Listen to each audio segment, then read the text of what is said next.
Hey, if you want to improve sound quality of your JBL Wave Buds, you've got actually two methods. The first one, you can use the sound equalizer. You have to turn it on. And now you can pick one of the presets. So it's actually highly recommended to turn on some tracks. And then when you are listening something, just pick one of the following preset or try to create your own and pick the frequencies that you like the most. And then I will recommend you to scroll down, go for the smart audio and the video, turn it on by tapping on the switcher, and then tap on this audio mode.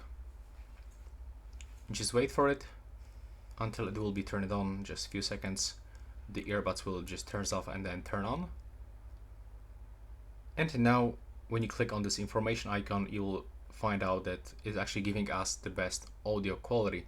It's also recommended to update firmware.